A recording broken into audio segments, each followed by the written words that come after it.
This is Middle Class Matt from don'tbuythehype.blogspot.com, and I am Sports Genius. Now, I bring the middle class perspective. I always talk about being better than the experts, and I'm sitting at home just watching TV like every other fan. Now, proof of that is this. Last week, I beat Phil Simms and Cris Collinsworth, two well-known NFL players, well-known NFL analysts, some guys that make great picks every single week. And they know the game. And I beat them last week. And I believe that is the fourth week in a row that I beat Cris Collinsworth. And it's the third week in a row that I beat Phil Simms. Now, overall records, I was 8-6, which is not great. But it was a wacky, weird week in the NFL, like week 3. Hard to make picks. And then they went both 6-8. So they had losing records. I had a winning record. Overall, this year, I'm tied with Phil Simms. Sorry. I'm tied with Phil Simms at 55-36. That's our overall records, which is not great. I'd rather be something like 60-30. That's where I think I really could be. Somewhere around 70%. That's where I feel like I can pick games at. And then I'm ahead of Cris Collinsworth, who's 54-37. So I'm leading against experts, and I'm just sitting home picking games like anybody else. Now, I can't promise that this week's going to be a great picks week, because these are some hard games to pick. Maybe some of the hardest the entire year. But let's get started. Seattle at San Francisco. I have San Francisco bouncing back from that loss. That's the way Hardball does. He seems to own the coach at Seattle. That guy's a great coach, smart, but Pete Carroll has been owned by Hardball, even back to college days. So I have 49ers winning 24-13. Next, I have Tennessee at Buffalo. I have Buffalo winning 30-23. That's at Buffalo, so I'm giving them the edge, and I think Buffalo's a little bit better than people think they are. I actually picked them to go to the playoffs. Don't know if they will make the wild card, but I remember that the last half of their schedule is pretty easy, so they're beginning to get to the easier part of their schedule. They can probably win some games. And Buffalo's not a bad team. Washington at the Giants. Giants win 38-27. They outscore them in a shootout, a high-scoring game. The Giants just have too much offense. Pocket passer like Eli is it's not, you can't measure how important that is in a game.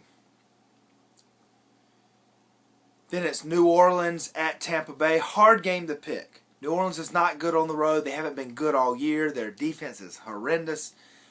But I'm going to take them in this game. 27-24. I think they'll be able to throw the ball against Tampa Bay. May not be able to run the ball against them, but I think the passing defense Tampa Bay won't be able to shut down Drew Brees. He'll score enough. Close game, 27-24, New Orleans.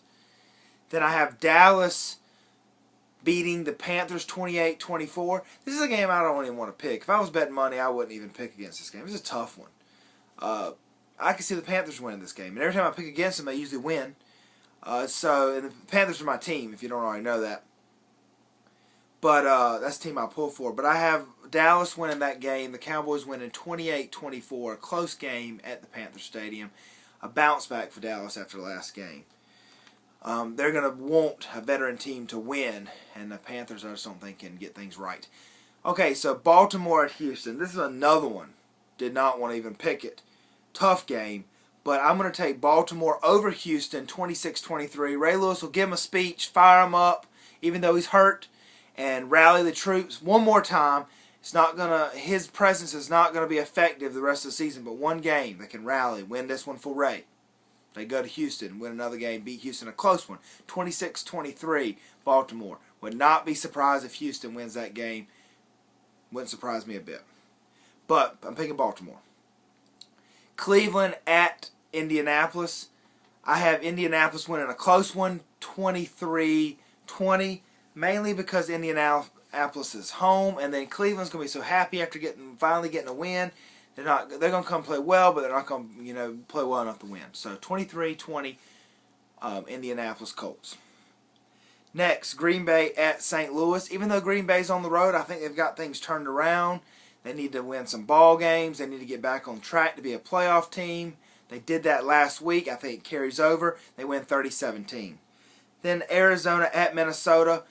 Two low-scoring defensive teams, but it's at Minnesota. They have to do the West Coast, East Coast travel. That's always a real pain. And so I'm going to take Minnesota winning that game in a low-scoring game, 20-16. Do want to make a note that I almost got a score right last week. I picked the Miami Dolphins St. Louis Rams game as 17-13. It ended up being 17-14, so just 1 point off. Okay, but mostly I do scores just to let you know how close a game is. And the offense, defense, I'm just going to score. So next is Jets, New England. I have New England winning that game. Both teams, I think, are 3-3, so New England's going to step up. They're at home, and they're going to say, hey, look, we're a playoff team. They're not. And they'll win 31-20. Not that the Jets can't make the playoffs. I'm just saying. And so New England wins 31-20. Then I have Jacksonville at Oakland. I have Oakland winning this game. I believe they're better than Jacksonville. Jacksonville may be the worst team in the NFL, if not as Cleveland Browns, but they're probably battling for the worst team. I think they're at Oakland. Oakland's better than people think they are. I have Oakland winning a low-scoring game, 23-13. Then Pittsburgh at Cincinnati. Oh, don't want to pick this game either. Terrible. And I wanted to pick Steelers. Wanted to pick Pittsburgh, thought about it, and then without their all-world safety, the hair's not there. Cincinnati's coming off some tough losses. They're a good team. I'm going to go with Cincinnati, but an upset here because they're at home. And I'm going to pick Cincinnati 27-24. It's going to be a really close game decided by field goal. So I think it's going to be that close. So that's a gamble, but I'm going to take them. Then it's Detroit at Chicago. Chicago's like one of the better teams in the NFL. I picked them to go 12-4. When they were getting all that criticism, I picked this team to be one of the better teams in the NFL. I picked them to win that division, and it looks like they probably will, unless an injury happens. And I have Chicago winning 34-23, so they're going to score a lot of points. Both teams will, but Chicago's going to score a whole lot of points on Detroit. Makes sense. Okay, so put your picks down there and see if you can match a middle-class match. Check out all my NFL videos, all my footage videos, everything I have. And don't worry about putting the scores. And if you see this after the Thursday game, don't worry about that. Just put down wins and losses. That's all we do here. See you next time.